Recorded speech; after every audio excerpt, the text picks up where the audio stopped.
This is the new Mercedes AMG GT Black Series, and it's amazing, a true supercar. It has 720 horsepower and it costs almost $400,000 with options. And today, I'm going to review it. Before I get started, be sure to check out Cars and Bids, which is my enthusiast car auction website for cool cars from the modern era, now with free listings. You can list your car for free and auction it on Cars and Bids. And we've had some great sales recently, including this Porsche 911 GT3 RS, which sold for over $230,000 in gorgeous RS green. This E92 BMW M3 Lime Rock Edition, which brought almost $60,000.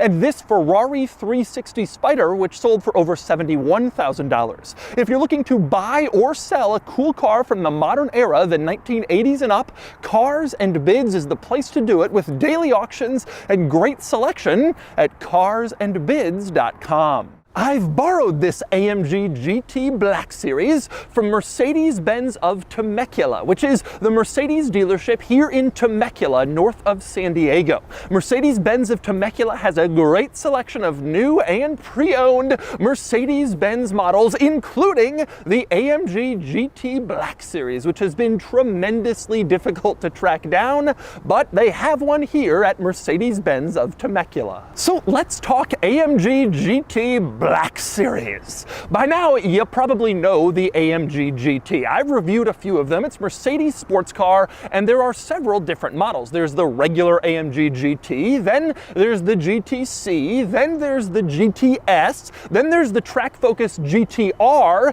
and then they recently came out with the GTR Pro, which we all thought would be the end because it looks insane and it has 580 horsepower. And then came the Black Series. Mercedes revived the Black Series name that they haven't used in more than 5 years to create the most insane AMG GT yet. And just look at it, massive wing and fender vents. It just looks mean, which of course it is. Like I said, 720 horsepower, lighter weight, the ultimate version of this car. When Mercedes first came out with the Black Series name years ago, they said they would reserve it for the ultimate AMG models, essentially street legal race cars. And that's this. And today I'm going to review it. First, I'll take you on a thorough tour of the AMG GT Black Series and show you all of its quirks and features. Then I'll get it out on the road and drive it, which sounds terrifying, and then I'll give it a Doug score. Let's get started.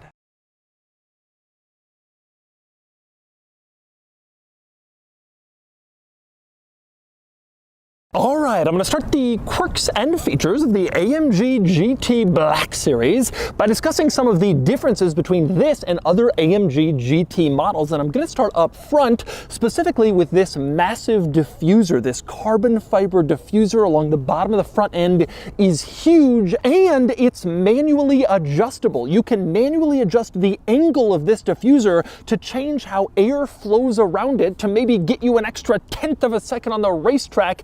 That's the level of racetrack focus we're talking about with this car. Also up front, you can see canards along the sides, again to help direct airflow. Only the most serious track-focused cars and race cars have this, and the GT Black Series does. And of course up front, probably the most noticeable change is the grille, which is larger than in other AMG GT models, of course, because it needs to bring in more air. Now, also different up here compared to regular AMG GT models, you can see on the hood, you have these giant swaths of carbon fiber on each side of the hood, and they kind of curve down in front to become nostrils, which gives this car a more aggressive look and definitely a distinctive one compared to regular AMG GTs. Speaking of holes up front, you also have on the fenders these fender vents, 6 different fender vents on each side to help dissipate heat from the engine on hot track days. You're doing many laps, the engine needs to cool off as much as possible, so vents like this help make that happen. And And by the way, speaking of the hood and the front fenders,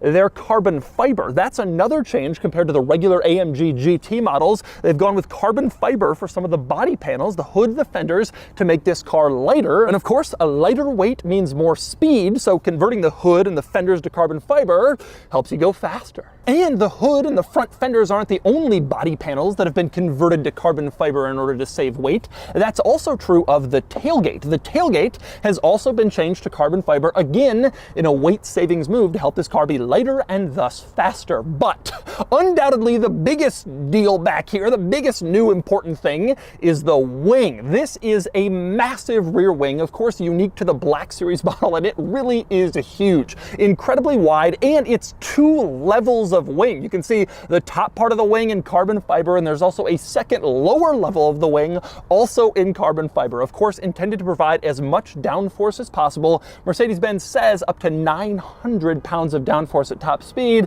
which is pretty good. And around back, it isn't just the wing that's a crazy addition to the Black Series car. You also have a massive rear diffuser back here, again mostly in carbon fiber, and it is just huge, incredibly wide, and contains the quad exhaust that AMG cars are so well known for. And there's more to cover on the outside of this car than just what's up front and in back. On previous Black Series models, a hallmark has been wider bodies. These cars have had wider fenders. The CLK Black Series was famous for it. Same with the SL65 Black Series, sort of a wider, more muscular design. Well, that's also true of this car. It's a little wider than the regular AMG GT, and you can see in the fender, there's actually a fender vent that accentuates this extra width that the regular AMG GT doesn't have. For even more width, you can see the rocker panels down here in carbon fiber, of course, and they give it kind of a more muscular, bulkier look around the side. Now, also worth noting on the side of this car is the brakes. This comes standard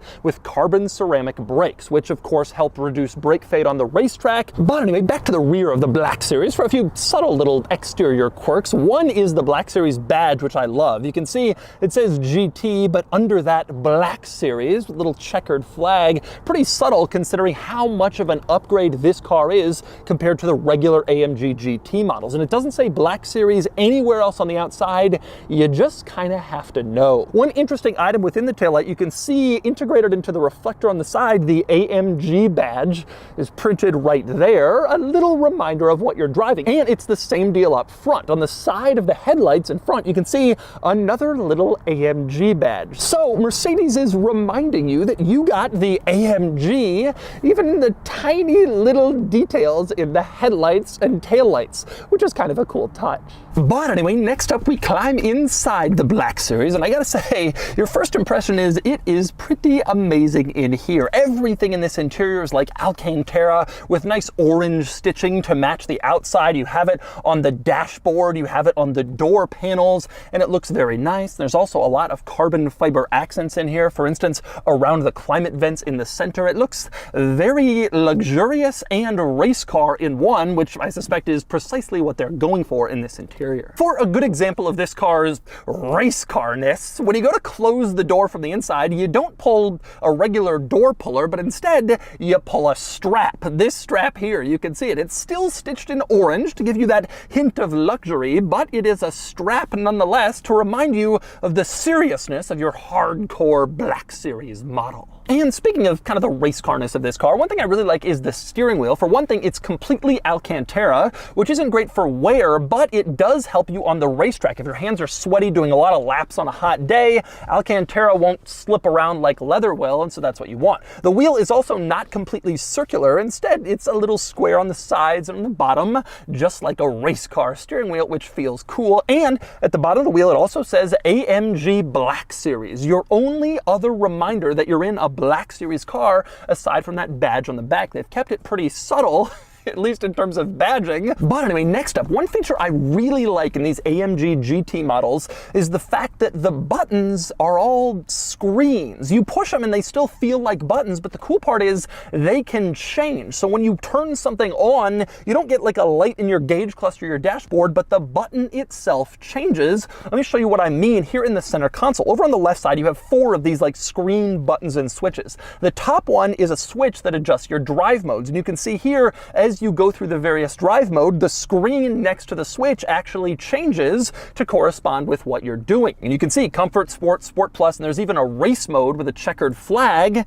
and they all appear here on your little button. Now, you move down from there, and the next button controls the transmission. And its default setting, you're in D for just drive automatically, but if you press it, it switches to M for manual mode, and you can see the little image there changes as well. Your next button down adjusts your suspension settings, and it's the same deal. You can change your suspension harshness and see the picture change in this button. And at the bottom, you have your stability control button. You tap that, and it adjusts how aggressive your stability control is. You can kind of toggle it on or off, which is pretty cool. Now, over on the right side of the center console, again, more of these screen changing buttons and switches. Your top one here is for stereo volume. You can move this switch up or down, and you can see plus or minus actually appears in the screen to correspond with how you've moved the switch, which is kind of a neat touch. And below that, you have the auto start stop feature where the car will turn itself off at stoplights or if you're just sitting, and you can toggle that on or off with this button. The next two buttons here are rather important ones. The upper one controls the rear wing. It can change the angle of the rear wing, again, to adjust airflow around it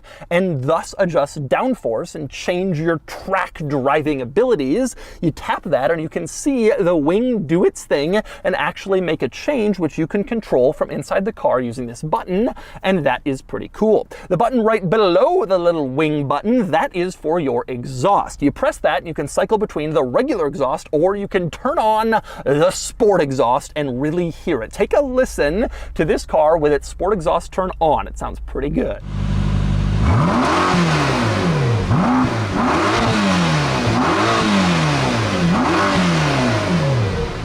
Now, interestingly, the screen buttons in this interior are not just limited to the center console. There are also a few on the steering wheel, which is kind of cool, although they're strangely redundant. The one over on the right of the steering wheel, this is actually a little dial, and you can twist it to adjust your drive mode, just like that little switch positioned only maybe 12 inches away on the center console. You can do your drive mode selecting in either place, but both are right within fingertips reach, and it's kind of strange to have both of them there. Same deal on the left side of the steering wheel. You have two more little screen buttons coming off the center of the steering wheel. One adjusts your stability control. Again, you can toggle it on or off here, just like you could do with that button on the left side of the center console. So again, a little bit redundant. You also have a button here coming off the steering wheel that allows you to turn on the camera system for the car in case you're about to park it. But that's redundant too, because there's a camera button mounted on the ceiling, kind of next to the rear view mirror. You tap that and it has the same function and turns on the cameras. So you do have these kind of cool screen buttons on the steering wheel, but you have backup buttons for all that stuff pretty close by. But next up, I'm going to go back to turning off the stability control in this car. Now, in the default setting, of course, the stability control is on. But if you tap one of the stability control buttons, the one in the center or the one on the steering wheel, you can see that turns it off. And now it's off, sort of. If you hold down the stability control button, then it completely turns off. It doesn't just go into a sort of off mode, it's gone. And now you're really ready for some track driving if you think you know what you're doing. The interesting thing, though, that happens when you turn off stability control is this yellow dial in the center is now active. This allows you to adjust your traction control. And you have several different adjustments that you can do that allow you to dial up or down your traction control depending on how good of a driver you really think you are. And yes, you can turn traction control all the way off too after you've already turned off stability control if you really think you know what you're doing. But I wouldn't really recommend it, especially in a car like this. And next up, another interesting item in this interior is the seats, which are these cool, grippy bucket seats with orange trim to match the exterior. They look very good and very tight. They'll keep you in place on the racetrack, but they aren't as tight as the seats this car gets in Europe, where it's offered with carbon fiber bucket seats that are even more aggressive. And European models can also come with a racing harness from the factory. Unfortunately, that's not available in the States for regulatory reasons. Instead, we have to get the usual 3-point seatbelt, as you can see, but you still do get some pretty nice sport seats in this car. And directly behind the sport seats, you can see another interesting item in here, and that would be this carbon fiber crossbar. This is added for chassis rigidity, trimmed in carbon fiber to look cool. It's a $1,600 option to get this, but it's a nice look inside the car, and it makes you feel even sportier. And speaking of sporty, next we move on to the infotainment system, which has a track pace app that allows you to measure and time various things on the racetrack. You can tell the car when you're about to enter a new racetrack or save a prior one, and you can monitor your lap times and set new lap times and see how you've done on previous laps on that same track, which is pretty cool. You can also monitor telemetry from this app, so you can check out like your speed, your steering angle, all that sort of stuff while you drive along, which could be pretty helpful for improving your lap times when you're on the racetrack. My very favorite thing in here, though, is that you can actually set it up for a drag racing mode, and then it will measure your acceleration, I guess 0 to 60 or quarter mile. So you get it into drag race mode and go, and then the car will measure how fast you're accelerating using this track pace app, which is a pretty cool feature in the infotainment system and kind of expected in an ultra track focused special car like this one. And since we're talking about screens, I should mention the gauge cluster, which is in fact also a screen, very large, very high resolution, and quite configurable. You can change what you're seeing in the center of the gauge cluster, and you can move over to the side and change what you're seeing over there on the right. You can see the tachometer, but also various other different things like a map or car settings or information if you want to change it. With that said, I have to say this car is definitely starting to show its age a little bit, which may not make sense since it's a brand new car, but that's kind of the thing about these Black Series models. They come at the very end of the production run for each model that has been Black Series-ified. And so by the time the Black Series comes out, the car is usually starting to feel pretty old, and that's certainly true here. For example, that infotainment system is like 3 Mercedes infotainment systems ago. It's not a touchscreen. You have to control it with this little pad in the center, which is a little disappointing compared to how good MBUX is in the modern cars. And it's not just that. You have your old school Mercedes-Benz gear lever. I don't think they're using this in any other models anymore, but they're using it here. You have your old Mercedes turn signal stalk lever coming off the steering column. Again, looks and feels old. This lever, I think, is more than 10 years old. And it's the same deal with some of the switch gear in here. You can see the window switches. This feels like old school, kind of cheap Mercedes-Benz. They use this in C-classes and GLKs. And it's also true with these buttons on the ceiling that I showed you before. They look old, they feel old, and there are several blanks. It just doesn't look all that good or all that modern compared to newer Mercedes-Benz models. You even have the old school key. This thing, this old Mercedes key that they've been using for over a decade. They've ditched this for almost all of the new cars, but not this one. So again, kind of feels a little old in some key areas, which is a little disappointing, especially at this price point and for such a special car to not have some of the newest goodies. And by the way, speaking of the key, one interesting item with the key, if you open up the center console, you can look back here and see there's a key slot in here. And in fact, you can stick the key in here and turn the car on. This is an ignition switch for this car. Now, it isn't the only ignition. Instead, there's a button to the right of the steering wheel, like in a lot of cars. You press that and that starts the engine. But in case that button fails, you can use this little key slot in the center console as a backup. So you have like a second key slot in there just to be sure you can get your car started. Kind of an odd thing, and only possible because of this old school Mercedes-Benz key. But then again, maybe having the most modern interior goodies doesn't really matter much because you have the thing that's most important, and that would be the performance in this car, and specifically the engine, which is fantastic. This is the same 4-liter twin-turbo V8 that's used in a lot of other Mercedes AMG models, but it's heavily changed for this car. For one thing, it has a flat plane crank, which is a pretty cool change, and they've boosted the red line by a little bit so this car can rev a little higher. It also has larger turbos than a standard AMG GT and other models that use this powertrain. The result of these changes and others is 720 horsepower. That's an amazing figure, and it's especially incredible when you consider that the AMG GTR Pro, the next model down in the lineup, has 580 horsepower. When Mercedes wanted to beat that, they didn't give this car an extra 20 horsepower, an extra 50 horsepower. They boosted it by 140 horsepower. That is a serious decision for a serious car. And in addition to having more power than all of the other AMG GT models, this car is also lighter.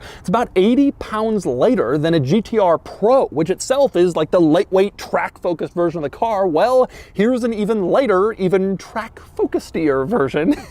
Shedding even more weight. And of course, all the aerodynamic upgrades help too, making this kind of the ultimate track weapon. And I say that, and I really mean it. This is currently the fastest production car in the world around the Nürburgring. It's faster than the 918 Spider, it's faster than the GT2 RS, it's faster than the Ferrari 488 Pista. The fastest production car on the planet around Nürburgring is this, the AMG GT Black Series. And next up, we return to the back of the Black Series. And first, I want to talk tailgate. Like I said, this is a carbon fiber piece. When you open up the tailgate, you can see it. On the inside, it's all carbon fiber. Again, this was intended to make the car lighter, except this tailgate is still really heavy. Opening it is actually pretty heavy because the giant rear wing is mounted on it. So even though this is a pretty lightweight piece and it should open easily, the huge wing makes it a little bit harder and a little bit heavier. But anyway, you open up the tailgate, you can see back here the cargo area, still pretty big, looks exactly like the regular AMG GT's cargo area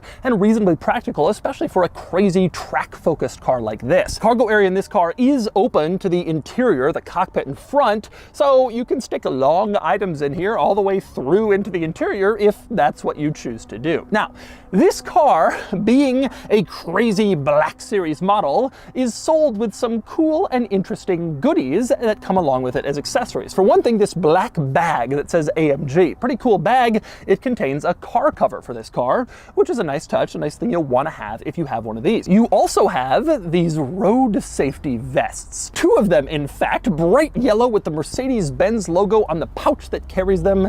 So you'll always have vests in case your car breaks down and you're standing on the side of the road. But to me, probably the two most interesting goodies that are included in this car, one, in this black box, you have these little plates marked 1 through 7. These are camber adjustment plates for the front axle. So if you want to change your camber, again, for a little change for your racetrack setup to dial the car in perfectly for a better lap time, you can do that with these included camber plates. This car, like I said, is for serious racetrack people. And there is one other accessory that comes with this car that I absolutely love, Mercedes branded batteries for the key fob. You run out of key fob batteries, instead of having to go buy some, they provide you with these in a Mercedes branded package, which just seems great. And it's a nice little touch for someone who pays around $400,000 for an exotic sports car like this.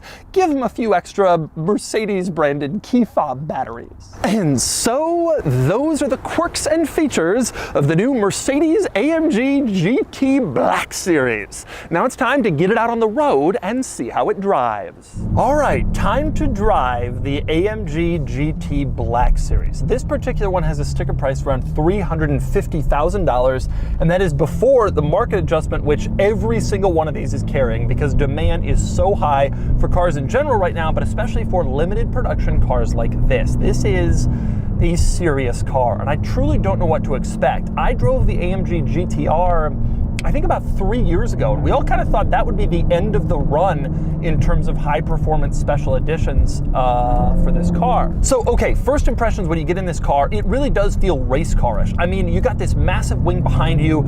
It's very tight. You look out, you're seeing all the holes and scoops in the hood and everywhere else. You feel low and orange. I mean, this thing feels legit. And you start to feel the harsh ride really quickly. Now, I'm in Sport Plus. Because you have a car like this, you drive it in Sport Plus. But when you do that, the exhaust goes on by default into sport mode, and so you can hear the hell out of that. And it's a rough ride. I mean, you can instantly feel it is rough in here. Listen to that. Wow. Wow. Whoa. Listen to that sound. Acceleration is fantastic, of course, and braking feels really good too. Not always the case with cars with carbon ceramic brakes. Sometimes they don't feel quite as strong as steel brakes because they're more fade resistant. They're not necessarily designed for the intense stops, but more to stop for longer. But this one still feels really, really strong. Now, a lot of people are already saying this car is overpriced. You know, hey, $350,000, $400,000, you can get a McLaren 765 LT a lot quicker in a straight line. This does 0 to 60 in 3.2 seconds. Not incredibly fast by the standards of today and cars that cost $350, but this is all about track performance. This is not about straight line speed. Mercedes-Benz has tuned this to be the absolute track king, and I gotta tell you, It is. It feels like an absolute track car king. And sitting here, you can tell there were basically no compromises made to make this luxurious. If you wanted a more luxurious version of this car, you could get the GTC, the GTS, the regular GT, the GTR, the GTR Pro. Like, you've passed everything up to get to this, and so Mercedes-Benz kind of let themselves unleash to make the Black Series. There was like, do whatever you want, because there are so many other options if people don't want to put up with this car. The acceleration is absolutely brutal. That has been maybe my only complaint of other AMG models. Oh, God, it's just fighting. There's so much power. It really, really, really feels incredibly powerful. From a handling perspective, it is interesting. I will say it is incredibly precise steering and incredibly good handling, like you'd expect, but I felt the same way about the GTR. And I suspect that some of the real differences between these two cars won't actually become incredibly obvious unless you're on the racetrack. And of course, the design and style differences and the fact that this car is simply quite a bit rarer. God, I will say, if I were to sum up this car in one word, that word would be brutal. This car is brutally fast. It is a pretty punishing ride. It is very loud. It is brutal to look at. Everything, there's all these sharp corners because of aerodynamic upgrades like the wing and the front splitter and the rear splitter. Like, it's not the beautiful car that the AMG GT is, intentionally so. Everything about this car is intended to be more brutal, more immediate, and more excessive, and boy, is it ever. It's a very exciting car. It's a very thrilling car to drive. And so that's the Mercedes AMG GT Black Series. This is a monster, an absolute beast of a car, and the most impressive Mercedes sports car since the SLS Black Series years ago. It's fantastic to see the Black Series name revived, especially for such a worthy vehicle. And now it's time to give the AMG GT Black Series a Doug's score. Starting with the weekend categories and styling, the Black Series looks cool, though there are a lot of scoops and wings and vents. It's not beautiful, it's functional, and it gets a 7 out of 10. Acceleration 0 to 60 is in the low 3-second range, and it gets a 9 out of 10. Handling is fantastic, though I really think you have to be on a track to take advantage of aero upgrades and understand just how good it is. It gets an amazing 9 out of 10. Fun factor is huge given the sound and performance, and it gets a 9 out of 10. Cool factor is also very high, not quite on the level of the most amazing exotics, but still excellent, and it gets an 8 out of 10, for a total weekend score of 42 out of 50. Next up are the daily categories and features. The Black Series is good but not amazing, and the tech is showing its age, and it gets a 6 out of 10. Comfort is okay. It's not truly terrible, but it is pretty punishing, and it gets a 3 out of 10. Quality is okay. The interior is nice, but some materials feel a bit old and cheap, especially for over 300 grand, and it gets a 7 out of 10. Practicality is good, only 2 seats, but a lot more cargo space than most cars like this, and it gets a 3 out of 10. Finally, value, and this car is amazing. It's incredibly fast, and it's a highly impressive track performer, but it's so expensive, it only earns a 6 out of 10 for a total daily score of 25 out of 50. Added up, and the Doug score is 67 out of 100, which places it here against relevant cars. It looks low, but truthfully, the Black Series does a great job for such an old platform, tying the new Porsche 911 GT3 with a weekend score. Ultimately, though, the GT Black Series is too compromised and too expensive for most people, and it will be an ultra-limited production run for collectors and hardcore track enthusiasts. And finally, I want to move back around to the back of the Black Series.